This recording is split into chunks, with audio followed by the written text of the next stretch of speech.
Contact has been lost with Opportunity since the 12th of June 2018.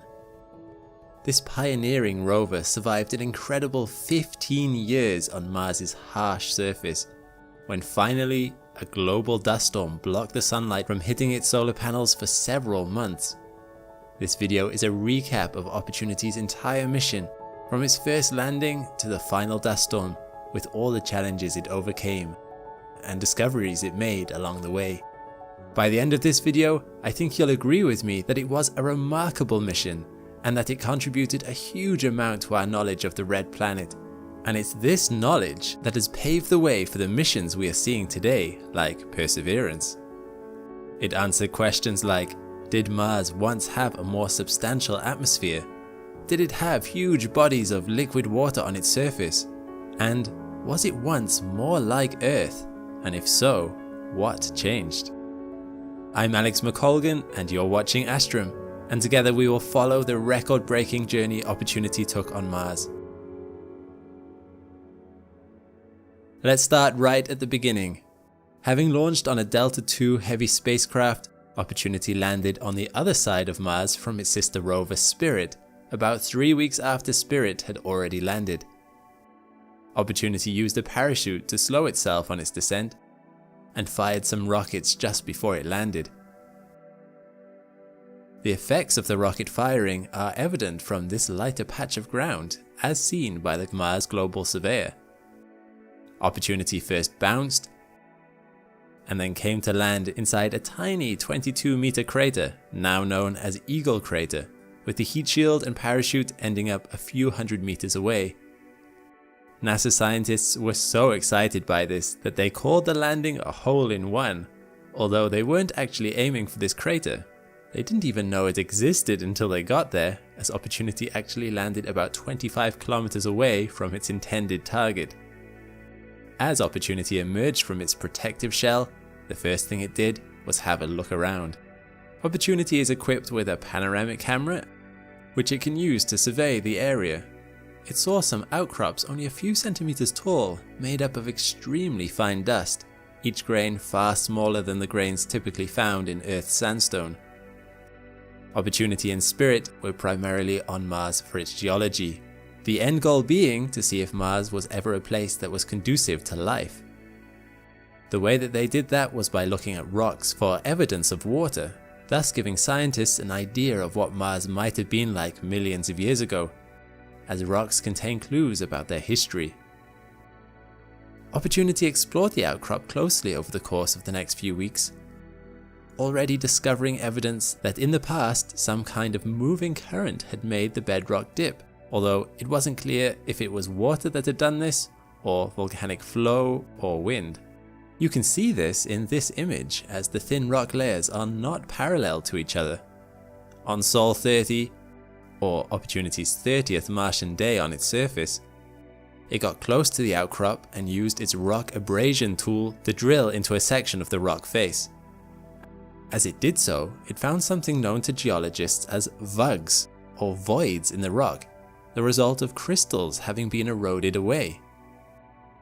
The rock also contained hydroxide ions, meaning water was likely present when the rock formed. Next up for Opportunity was to dig a trench in the soil for further analysis. It did this by digging its front wheels into the soil while the back 4 wheels held it in place. After some shuffling about for 22 minutes, it had made the trench 50 centimeters long and 10 centimeters deep.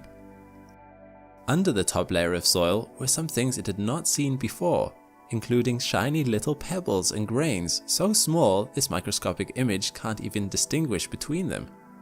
Over the course of the next few Martian weeks, having discovered everything it needed to, Opportunity powered out of the crater at an average speed of 1 centimeter per second, and headed towards the next biggest crater in the vicinity, Endurance Crater, which is about 200 meters wide. On its way, it passed by this tiny little crater called Fram. It took a photo, but didn't stop for long.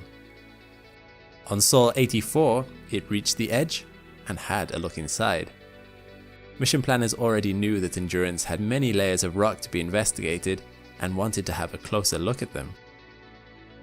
Opportunity circled around the crater looking for a good entry point, as getting in wouldn't be a problem, but getting out might. By Sol 127, mission planners decided to drive Opportunity into the crater even if it couldn't get out, as the value of science that could be garnered was too promising to pass up. So, on Sol 131, it carefully edged its way over the ridge of the crater and tried to reverse back to see if it could. Luckily, the angle of the rim was only 18 degrees, well within Opportunity's known safety margin, so the excursion into the crater began in earnest. Opportunity went on to spend 180 sols in the crater. It explored an area called Karatepe, where it saw various layers in the bedrock. It went near to, but not into, some sand dunes, as mission planners didn't want it to get stuck. It saw some wispy clouds similar to Earth's cirrus clouds. And lastly, it went to a cliff face called Burns Cliff, an impressive looking cliff face with various layers separated by broken up rocks and dust. It finally left Endurance on Sol 315.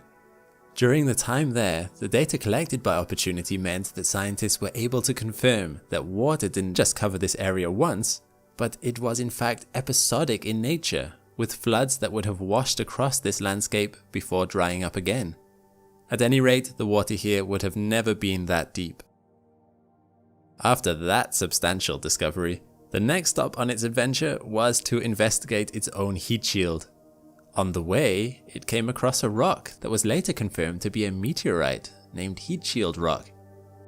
It was the first meteorite to be identified on another planet. Opportunity then set a course for Erebus Crater. It pressed ahead through a region called the Etched Terrain to search for more bedrock. While traversing this area, on Sol 445, Opportunity got stuck in a 30cm sand dune. Things did not look good for the rover. All 4 of its corner wheels were dug into the dune by more than a wheel radius. This dune came to be known as Purgatory Dune. It stayed motionless for just short of 20 Martian days as mission planners frantically tried to figure out how to get it out.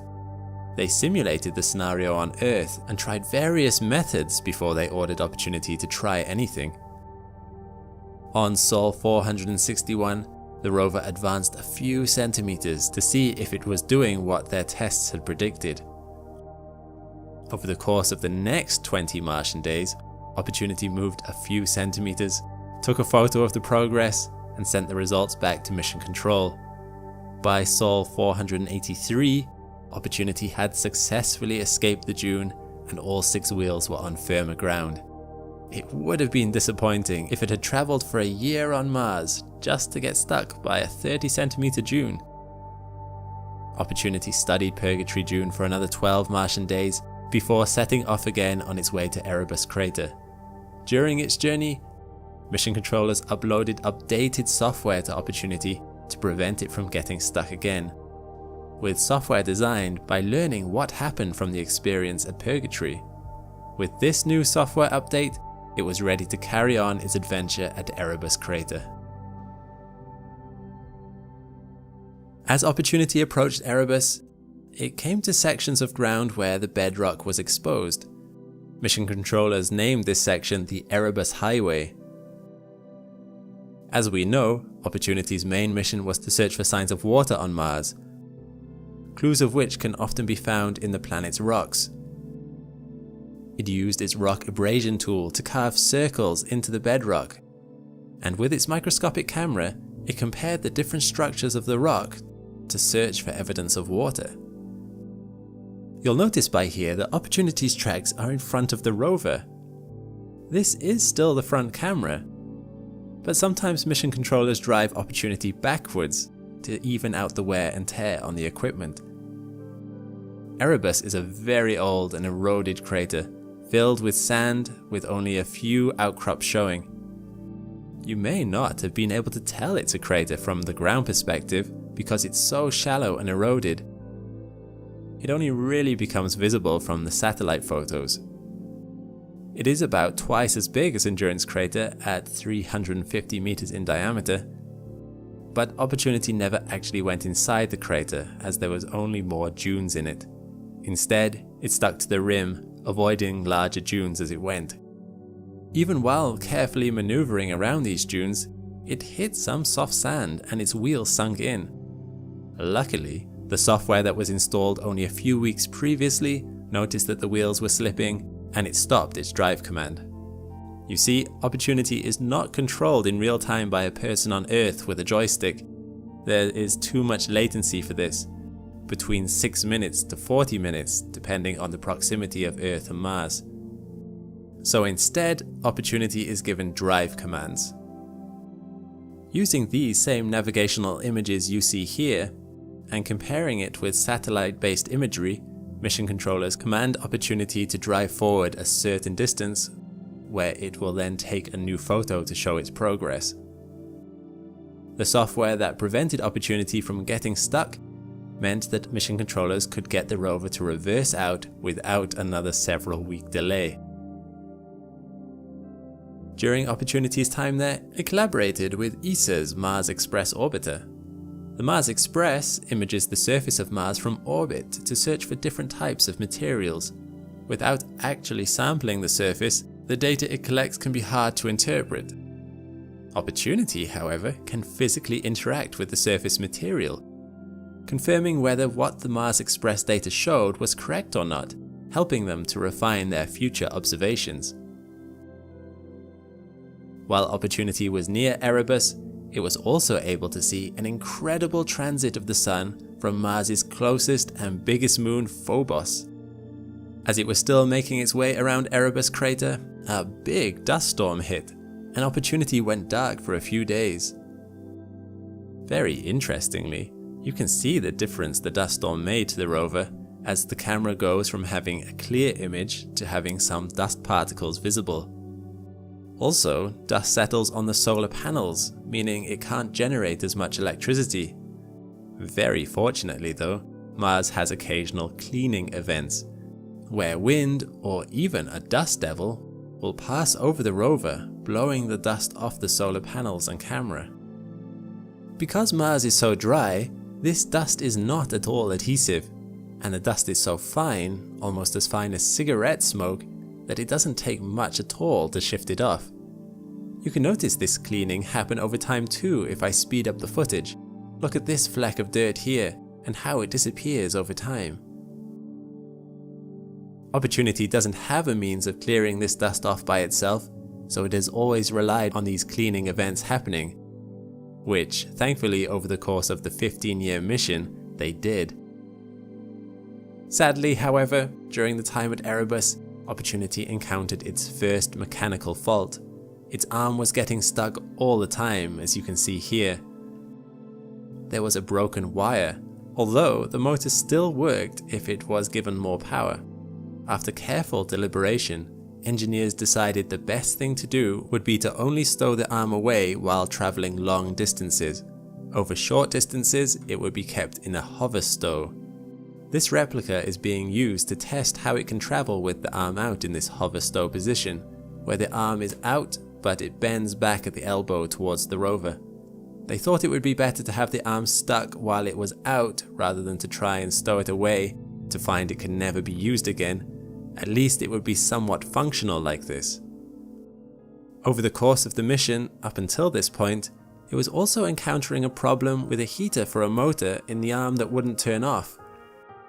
Engineers managed to get away with switching it off with a T-stat switch, meaning a thermometer switch would cut power to the heater if the motor got too hot. But as Martian winter drew near, there would be less sunlight. There wasn't enough power to have the heater on all night. They fixed this by completely disconnecting the batteries at night. This led to another problem, where there would be very big swings in temperature between day and night, meaning the motor would likely wear out faster. At this point in the mission, this motor stalled altogether. Engineers temporarily fixed it by applying more current through the motor, although as a precautionary measure, they stowed the arm outside the rover at night in case the motor permanently stalled. You'll start to notice this in the camera view from now on. By February 2006, or Sol 744, Opportunity visited its last site around Erebus crater called the Payson Outcrop. This outcrop of fine layers shows a diverse range of primary and secondary sedimentary textures formed billions of years ago. The structures that were observed here were likely caused between a mix of wind and water processes. By Sol 766, Opportunity had left the rim of Erebus and was on its way to the biggest and most impressive crater yet, Victoria. It journeyed through large ripple sand dunes, a type of dune we don't have on Earth. However, Opportunity tried to stick to paths of exposed bedrock, as these are much easier to traverse, and it can stop and investigate along the way. These cobble fields are a bit of a mystery, as we are unsure how they formed like this. On Sol 833, Opportunity almost got stuck again. Previously, mission controllers were thrilled by the meters of progress per day Opportunity had been making towards Victoria, but in this sequence it took 4 days to get out of this dune, which they named Jammerbugt, a Danish term for the Bay of Wailing. Nearly 200 Martian days after it left Erebus, it arrived at Victoria. And what it saw was amazing. High ridge walls, a steep slope in, and beautiful sand dunes in the center. It had already overcome so many obstacles, and this sight was the reward at the end. So, what was so interesting about Victoria Crater? Was it able to provide any valuable information about Mars that Opportunity hadn't picked up anywhere else? Victoria was always going to be an important landmark for Opportunity to reach. Although few thought Opportunity would last the 7-kilometer journey from its initial landing site, at this point Opportunity had lasted more than 10 times longer than its original design lifespan. Victoria is the biggest crater Opportunity had visited yet, being 730 meters wide.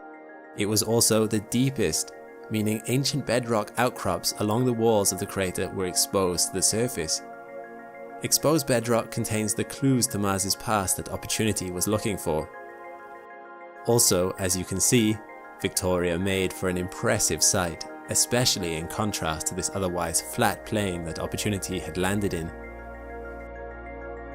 In preparation for this new exploration site, mission controllers uploaded new software to the rover, which would enable it to decide whether to send back an image or to extend its arm in preparation to sample an interesting rock outcrop, and even improve the intelligence of the rover to detect obstacles it should avoid and to make its own path around them. Who would have had to have gone through hundreds of images and wait through painful latency delay for commands to be sent to the rover. At its furthest point, the latency between Earth and Mars can be upwards of 40 minutes. This is one of the reasons why it took 3 years to only travel 7 kilometers up until this point. To test this new software update, mission controllers had Opportunity drive towards a patch of rubble, and settings were adjusted to make Opportunity think that this rubble was a no-go zone. In reality, the biggest of these rocks is only 10 centimeters tall, meaning Opportunity could have easily driven over it. But they didn't want to test the systems on something that could actually damage the rover if it went wrong, so they chose these rocks instead. As you can see, the rover adjusted its course around the dangerous area and took this panorama so mission controllers could see how the rover responded to the new program. Opportunity began to circle the outskirts of the crater, imaging it as it went. It came across a few cliffs or capes along the way, imaging them with a very clever technique called a super resolution mosaic. These images have a much higher resolution than the camera on board Opportunity is capable of, and the way they did this was by taking lots of photos of the same thing, and then in post-processing on Earth, they combined the images to provide the resolution you see here. On a side note, this technique is used in many different fields, including microscopy and astronomy. Scientists say that the layers you see in the rocks found in all these cliff faces are due to a geological process called cross-bedding, they believe these layers are ancient sand dune deposits, which is why the lines are inclined upwards and not just horizontally. From these lines, they predict that this used to be a sand dune field not unlike the Sahara Desert on Earth. While this science data was very useful, mission controllers were primarily looking for a passage down to the crater floor, and they thought they found one here by the Valley Without Peril.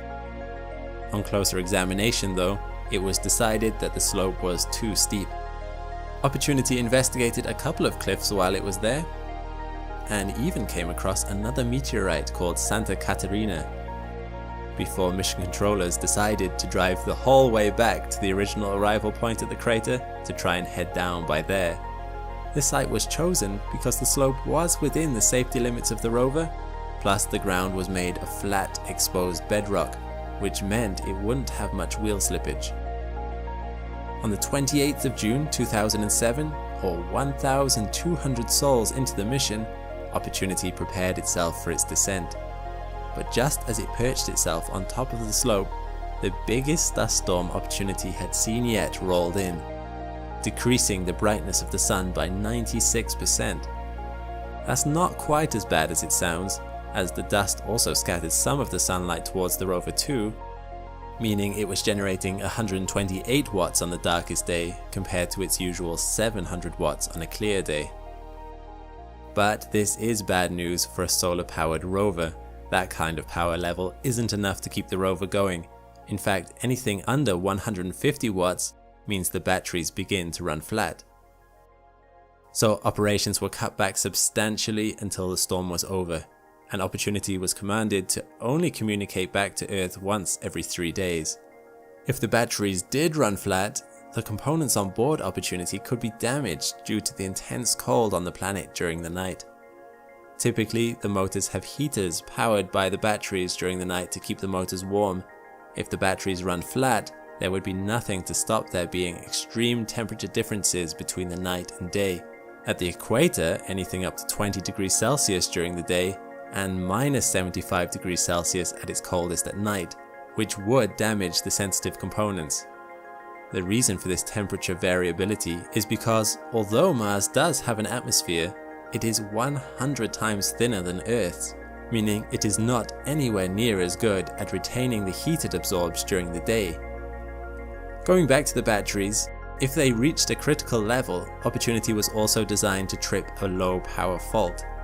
This basically disconnects the rover's batteries from all but the most essential systems of the rover, putting it to sleep as it tries to charge its batteries with whatever available sunlight there is. Every sol, the rover would check the battery level to see if it could reconnect the other systems, and if so, it would then re-establish communications with Earth. This low power mode could mean that the rover stays asleep for only a few days, but it could also go on for weeks or even months.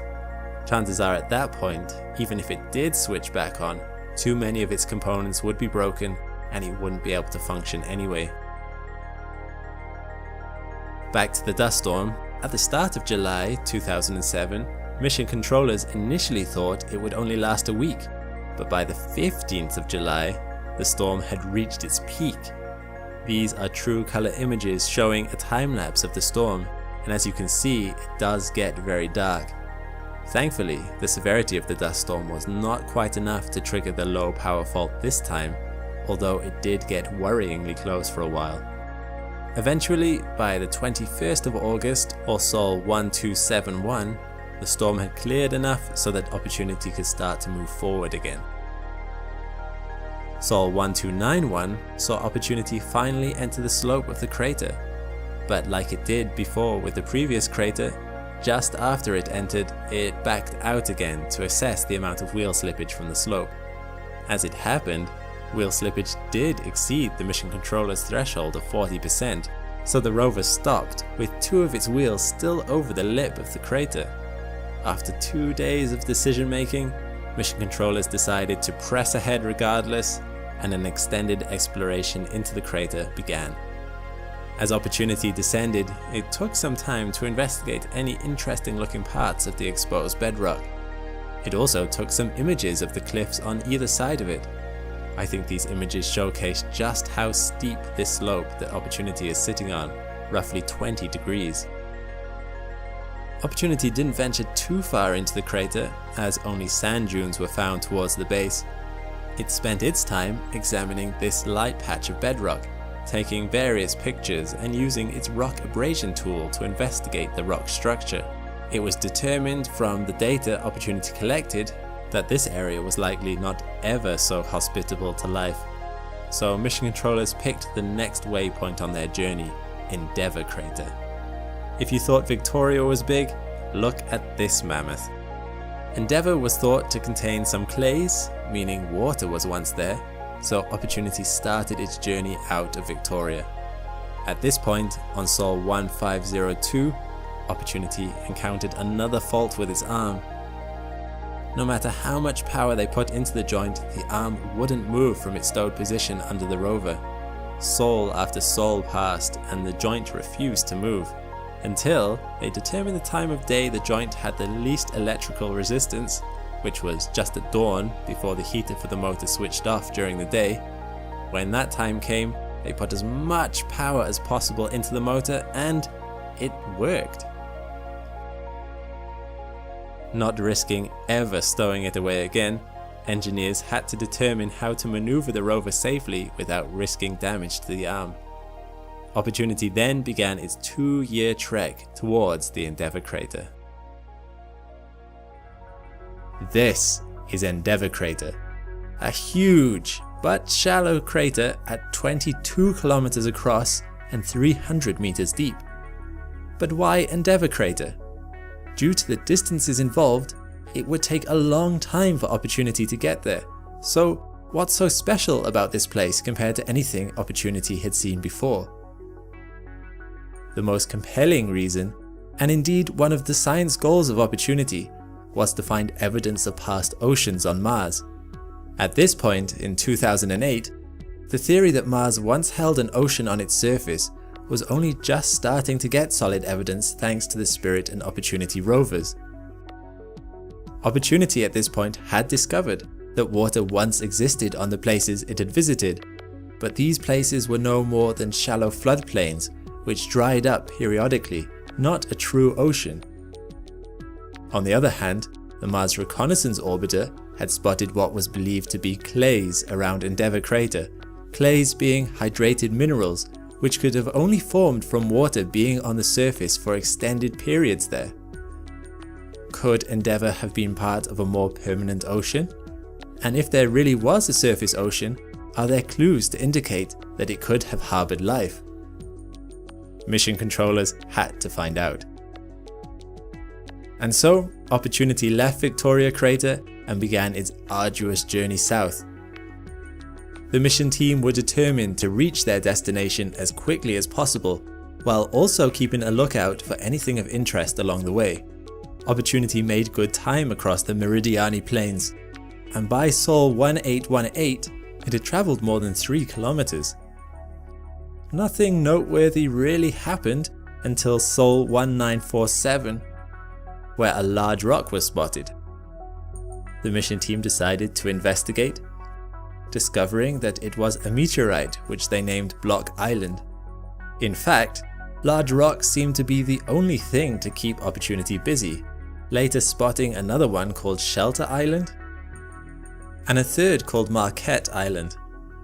Marquette Island was of particular interest to scientists though, as they believed this rock was part of the ejecta from a large meteor impact, meaning this rock would have come from deep in Mars's crust. Scientists could tell because the grains within the rocks are coarse with a basalt composition. The coarseness indicates it cooled slowly from molten rock, allowing crystals time to grow. Had it formed near the surface, the crystals within it would have been a lot smaller, as it would have cooled a lot quicker. Opportunity was never alone on Mars. It had a sister rover named Spirit, which was exploring the other side of the planet at the time. They both landed on Mars at roughly the same time, and had both far exceeded their original expected lifespan of 90 sols. At this point, they were 1,900 sols into the mission. Although, just like Opportunity up until this point, Spirit had encountered some mechanical failures too. Most notably, one of its front wheels jammed only 700 sols into its mission, meaning it dragged this wheel along as it travelled. In a way, I almost think Spirit was NASA's darling between the two rovers. Spirit often got more media attention for the things it was discovering on the planet. However, it was around the time Opportunity explored those rocks that Spirit, on the other side of the planet, attempted to drive over a sand dune and got its wheel stuck deeply in the sand. Spirit's operators began the long process of attempting to get it unstuck through simulations and testing on Earth-based replicas. Meanwhile, Opportunity carried on its long journey to Endeavour. By Sol 2138, Opportunity finally reached a landmark of note, Concepcion Crater.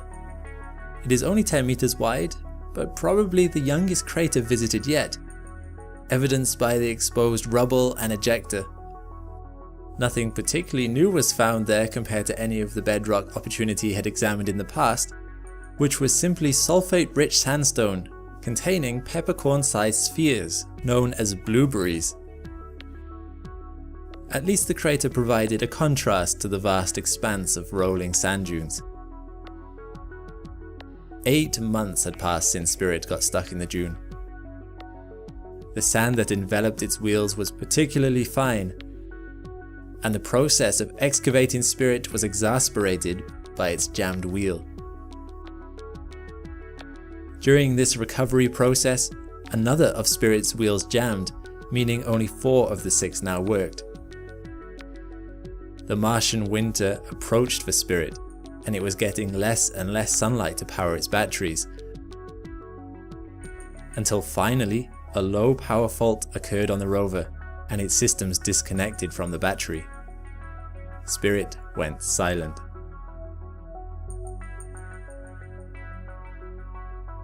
Mission controllers attempted for months afterwards to regain contact with the rover, but NASA eventually called an end to Spirit's mission. For the first time since it landed, Opportunity was now alone on Mars.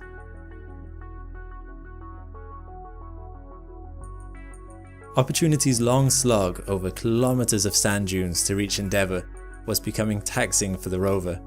Perhaps overly anxious not to have a repeat of what happened to Spirit, mission controllers decided to reroute Opportunity's course. A longer route, but hopefully a less arduous one. This route would also take it by what was named Santa Maria Crater. By Sol 2244, Opportunity set a new record for the longest lasting mission on Mars, finally beating Viking 1's mission duration. Opportunity could begin to see the rim of Endeavour, spotting the landmarks of Cape Tribulation, Cape Byron and Cape Dromedary. However, even 100 sols later, it was only halfway to Endeavour from Victoria. It had made good time considering it has a top speed of 5 centimeters per second and often went half of that to be safe, with frequent stops to look out for potentially problematic sand dunes. You'll notice the rover's tracks are ahead of the rover in this time-lapse.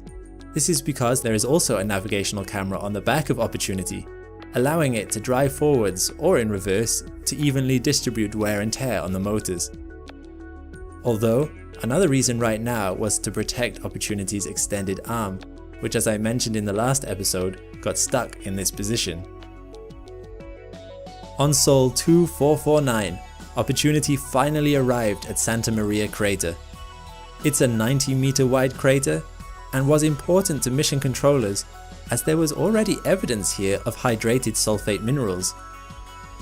As I mentioned, hydrated minerals can only form under bodies of water over extended periods of time.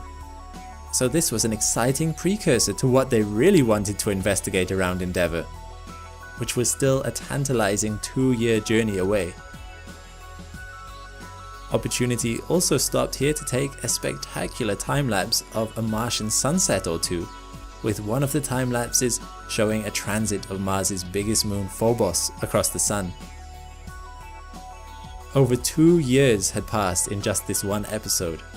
Opportunity had soldiered on well beyond its expected mission lifetime of 90 sols, and even outlived its sister rover Spirit.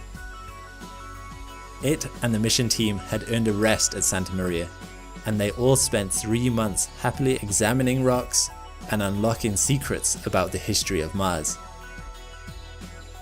After that, it was onward and upwards for Opportunity towards Spirit Point, a point around the rim of Endeavour, an inspiring commemoration of the mission's loss on the other side of the planet.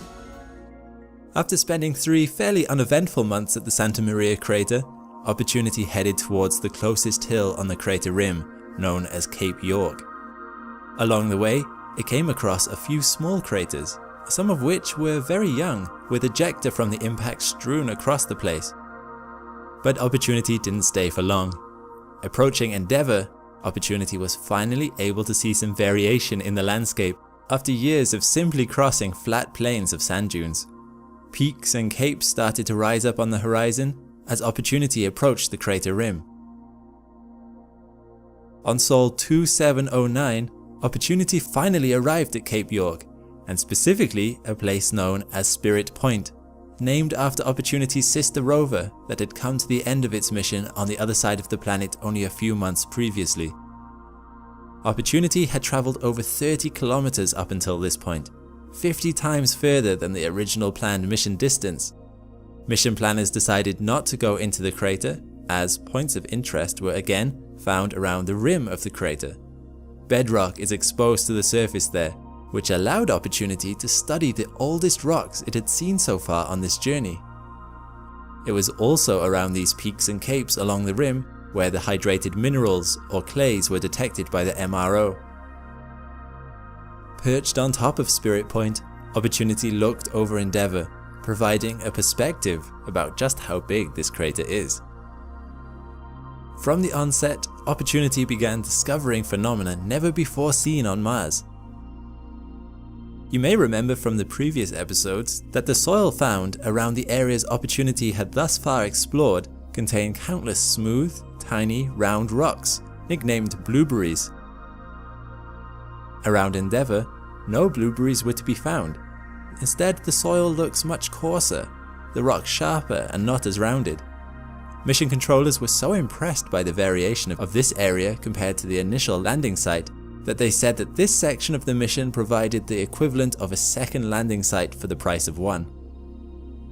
The first point of interest Opportunity examined was a large ejecta rock called Tisdale II. It was unlike any other rock so far examined on Mars.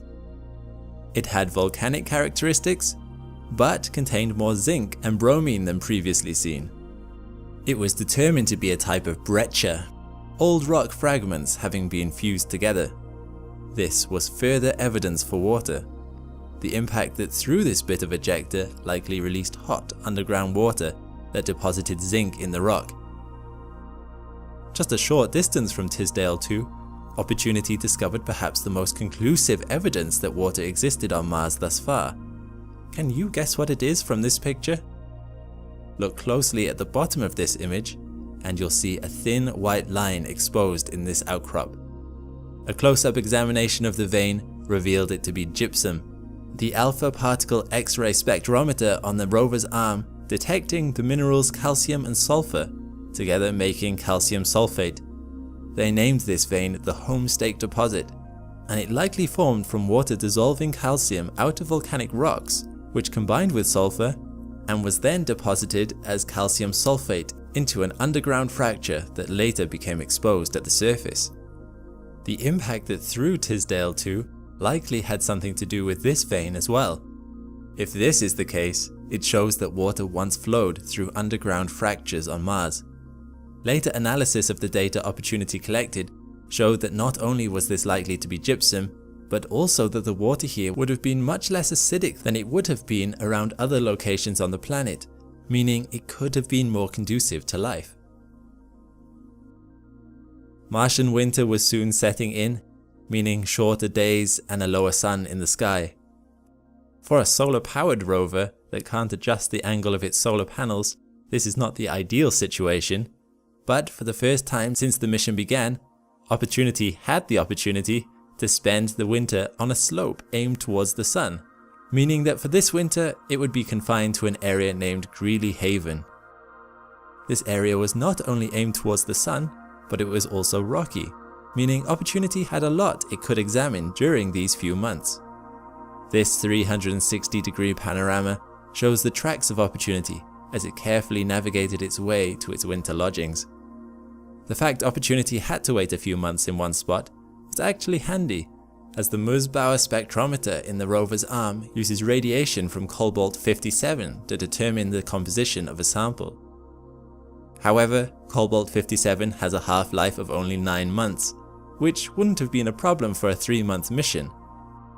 Opportunity was now 8 years in, and examining the composition of a rock now took weeks, compared to the half hour it would have taken at the beginning of the mission.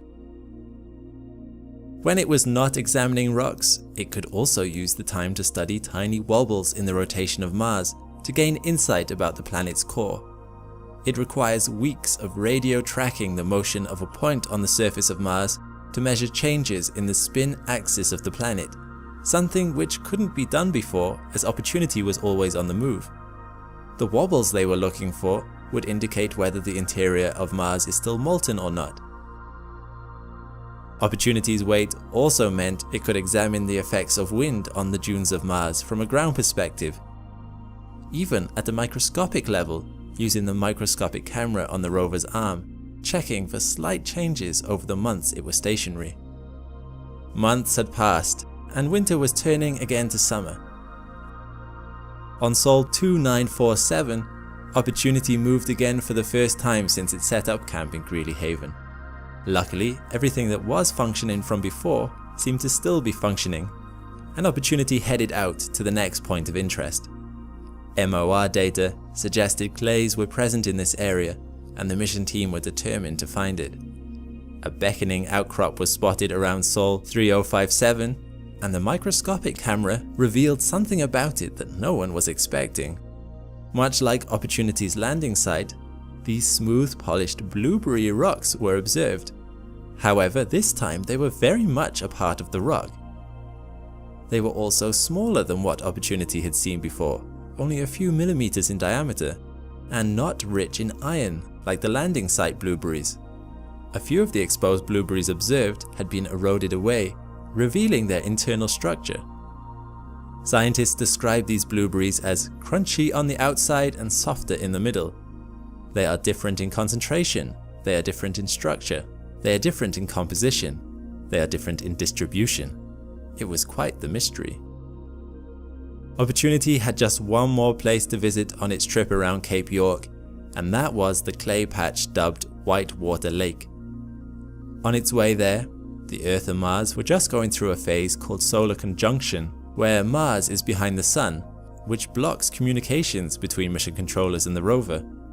This has happened a few times during the course of the mission already, but this time Opportunity gave mission controllers a bit of a scare, as during the communications blackout, Opportunity's onboard computer reset into standby mode.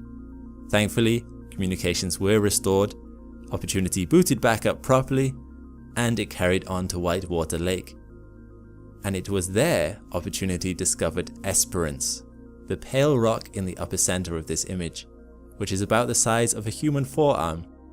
This was it, the treasure scientists had been looking for.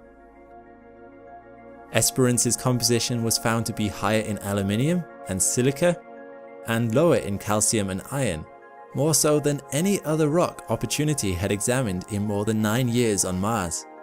Testing found that this rock had a clay mineral content due to intense alteration by water.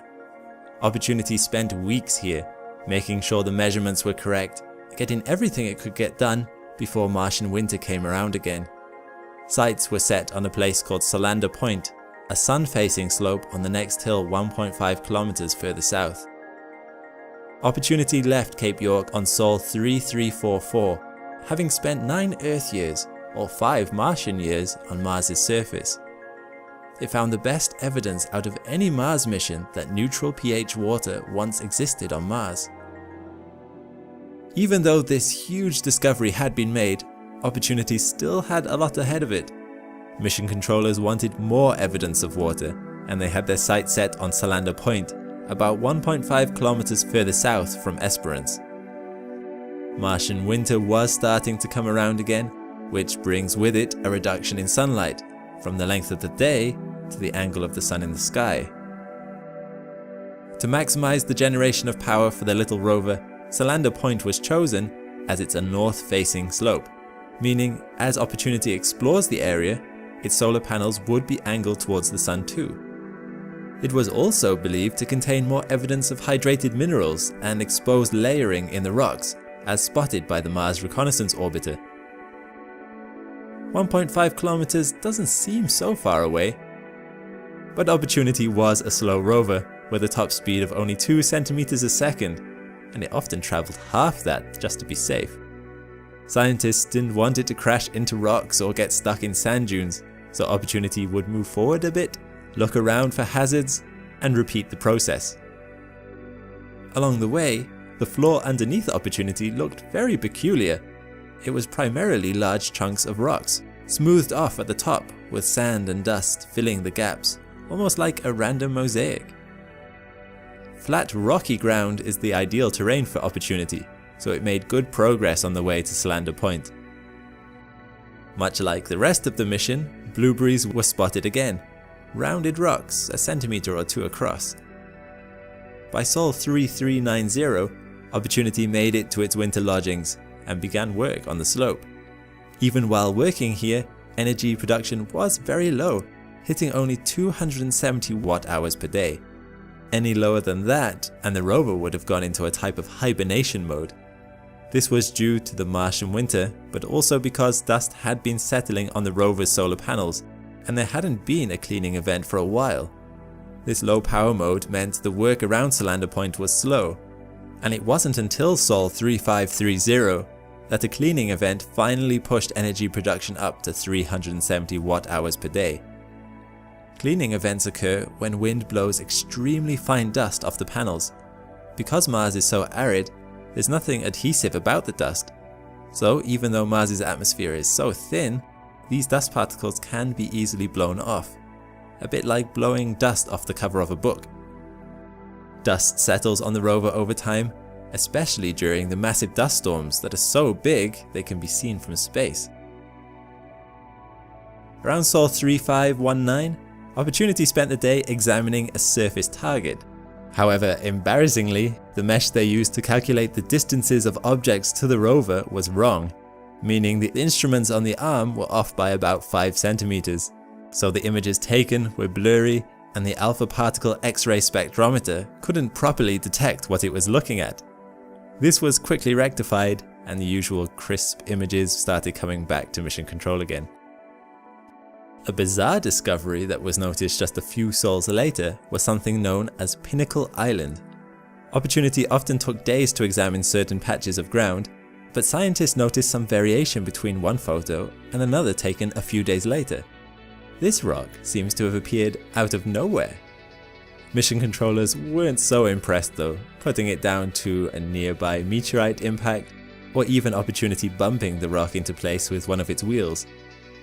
A flyby of the Mars Reconnaissance Orbiter revealed no fresh impact, so that discounted that theory. But Mission Controller sent Opportunity on its merry way without investigating the rock further. This caused outrage online, with people suspecting aliens left the rock there as a means of communicating with us on Earth, or that it was a type of fungus that had grown over the 12 days between photos. Some people even went to the lengths of suing NASA over their reluctance to investigate Pinnacle Island further, by imaging it with the microscopic camera on board Opportunity's arm. However, before that really got going, as Opportunity looked back on Pinnacle Island, the mystery was solved. Opportunity had indeed cracked a rock in half, as can be seen by the tracks left in the sand. As far as we are aware, this is the first time something like this has happened on its whole mission, but the chances of it occurring were likely increased as Opportunity's arm was getting less and less mobile through wear and tear. This means that the rover itself now has to turn in order for the arm to reach specific objects, instead of the arm simply reaching across. Another problem that was becoming more and more persistent for Opportunity was the onboard computer randomly resetting. Although Opportunity was always able to turn back on, each reset wasted about a day's worth of science activities. By Sol 3749, these resets caused about half the month to be missed. Mission controllers narrowed the problem down to the onboard flash memory. Flash memory can get temperamental after repeated use, heightening the risk of losing new photos before they can be sent back to Earth, and so the decision was made to reformat the entire drive. This would not only clear the storage, but also identify any bad cells within the drive, so those cells can be avoided in the future. By Sol 3773, the reformatting was completed successfully. Soon thereafter, Opportunity reached Vodoviak Ridge, south of Solander Point. As this was going on, a visitor from the outer edges of the solar system was hurtling towards Mars. Its trajectory would take it just 130,000 kilometers above the planet's surface before it continued on towards the Sun. This visitor was again not an alien, but Comet Siding Spring, a visitor from the Oort cloud. The Oort cloud is found well beyond Neptune and the Kuiper belt, millions of icy rocks in orbits that take millions of years to complete. Because it had such a long time to accelerate towards the Sun from the furthest point in its orbit, the trip from Mars to the closest approach to the Sun only took 6 days. That's 56 kilometers per second. However, because of the close flyby of Mars, it meant that the spacecraft on and around Mars were actually in a better spot to witness Comet Siding Spring than we were on Earth. Mission controllers of the various missions were also a bit nervous about the dust particles that are ejected from the comet traveling at that speed, potentially impacting and damaging spacecraft in orbit around Mars. As such, Hubble, as well as spacecraft around Mars, all began observations of this visitor. Fortunately, mission controllers had already had some practice at this with Comet Ison, another comet that passed by Mars only the year previously. Comet Ison, however, was 80 times further away than Siding Spring would be, too far and too dim for Opportunity to spot. And unfortunately, it was day just as Siding Spring made its closest approach to Mars, but Opportunity was able to snap a couple of photos of it just before dawn. Can you spot it? Here's the annotated version of the same image. As it passed by, none of the spacecraft were damaged by ejected dust particles, but what they did observe from this flyby was completely unexpected. As it passed by, it plunged Mars's weak magnetic field into chaos, albeit temporarily. Unlike Earth, Mars doesn't have a magnetic field generated from within its core. Its magnetic field comes from plasma high up in its atmosphere, which generates a very weak charge. This is enough to deflect solar wind coming from the Sun, but solar storms from CMEs and solar flares push past this induced magnetic field, stripping away atoms from the atmosphere. Comet Siding Spring had a very similar effect on Mars.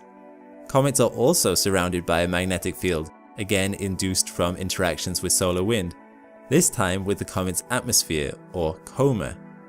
A comet's coma can reach out for millions of kilometers from the comet, meaning that as Siding Spring passed Mars, Mars was enveloped in its coma for a good few hours. This merged both magnetic fields for the duration of the event, with charged particles from both objects interacting strongly with each other, and the atmosphere of Mars actually lost some particles to space as a result. However, apart from the image Opportunity was able to take from the surface, all this went largely unnoticed by the rover. 2015 was quickly approaching, and Opportunity was heading for Marathon Valley, which would take the odometer reading of Opportunity to the distance of a typical marathon. Completing a marathon in 11 years? That's a pretty impressive finishing time. In celebration of this milestone, mission controllers took part in a relay marathon with a replica of Opportunity as they crossed the 42-kilometer or the 26.2-mile mark. But there was more to Marathon Valley than just a waypoint. There were interesting rocks here that mission controllers wanted to investigate. To get down into Marathon Valley, Opportunity had to go down the steepest slope it had faced yet, 32 degrees. such was the steepness of this slope that dust that had built up on the solar panels began to flow off. After successfully descending down the slope, Opportunity first investigated a region known as the Spirit of St. Louis. It's actually a small crater, yet it has some outcrops exposed. Unfortunately, it was around here that the flash memory caused the onboard computer to reset again.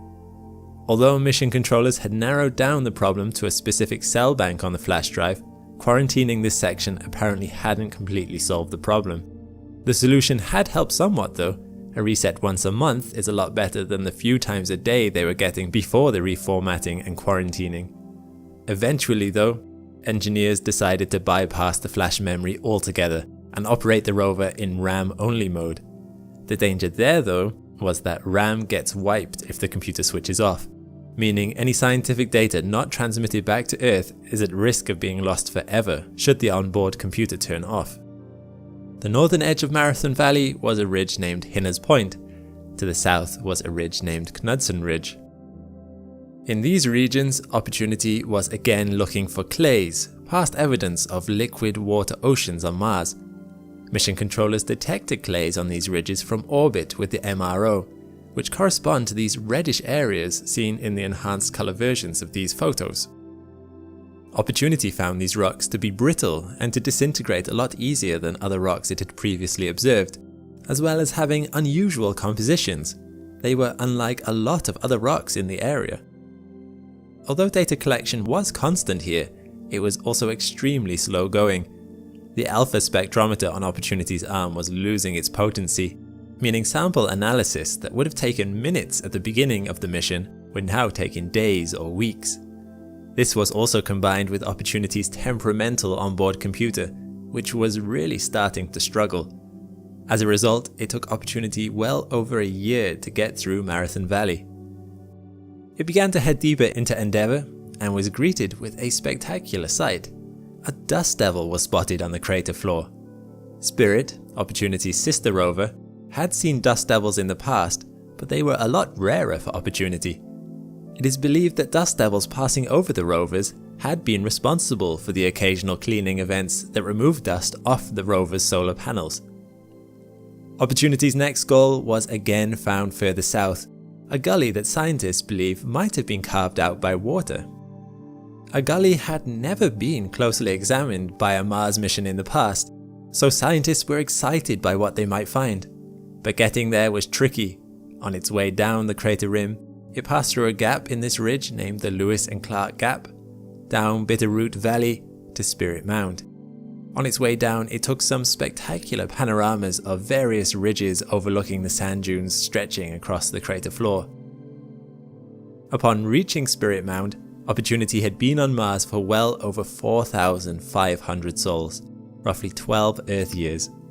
All things considered, Opportunity was in reasonable health and generating a very comfortable 450 watts of power from its solar panels. On its way to the gully, it would stop periodically to perform some science operations like imaging select rocks and measuring argon in the atmosphere. Opportunity finally reached the gully in September 2017. The gully was named Perseverance Valley. Scientists wanted to know whether it was water, ice, or wind that had carved this gully. From the shape of the gully, it certainly looks to have had something flow down it. Opportunity also spotted rocks aligning the channels. Could these have been deposited by water currents? As it turned out, Opportunity wasn't able to find anything conclusive. After several months of examining the area, Opportunity passed through 5,000 sols on Mars. And what better way to celebrate than by taking its first full selfie? You'll notice this image is blurry. That's because it was taken with the fixed focus microscopic imager on its arm. It was only designed for very close targets. In June of 2018, the MRO detected the formation of a dust storm. This isn't unusual. Mars has seen its fair share of dust storms coming and going on a fairly regular basis. Opportunity had even lived through some itself. However, within days of its formation, it was clear that this was going to be a big one. It very quickly spread across the entire planet, and mission controllers began preparations for a period of low power. On the 3rd of June, Opportunity was producing 468 watts of power. By the next day, this had dropped to 345 watts. By the 6th of June, it had plummeted to 133 watts. Dust caught up in this storm filled the atmosphere, obscuring the precious light from the sun to the point where it would have barely even been visible. The worst storm Opportunity had experienced up until this point was in 2007, where the atmospheric opacity, known as a tau value, was at 5.5. This was almost enough for Opportunity to not make it through. This storm, on the other hand, had a tau value of 10.8, almost twice as bad as the previous storm. Although operations were kept very basic, only sending back health reports every morning and evening, by the 12th of June, Opportunity fell into a continuous hibernation mode. The storm dragged on for months, and with each passing day, mission controllers lost more hope that Opportunity would wake up on the other side. 3 months later, the storm finally subsided enough for Opportunity to wake up from its hibernation mode, and efforts were made to re-establish contact with Opportunity. By October, the storm had cleared completely, but no contact had been made with the rover, even after 350 attempts. From November on, mission controllers hoped that if the rover simply had a lot of dust on its panels, that wind would blow a lot of it off. However, 1,000 communication attempts later, all the way through to February, mission controllers gave up hope and declared the mission dead. MER project off the net.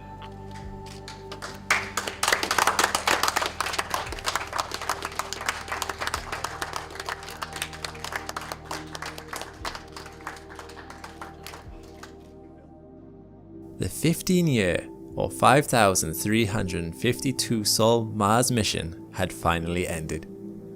And what a mission it was. Opportunity measured temperatures, atmospheric readings, the rotation of Mars, and more.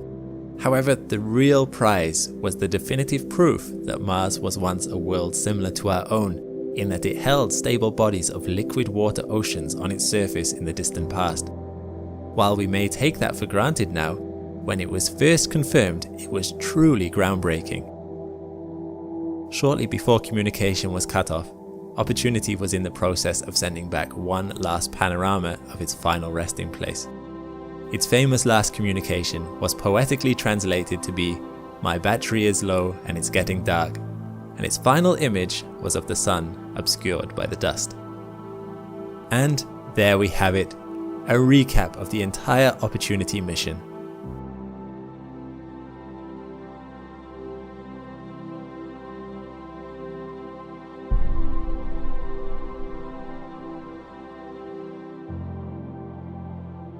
Thanks for watching, and a big thanks to my patrons and members for continuing to make videos like these possible.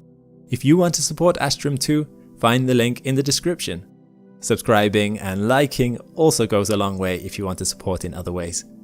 All the best, and see you next time.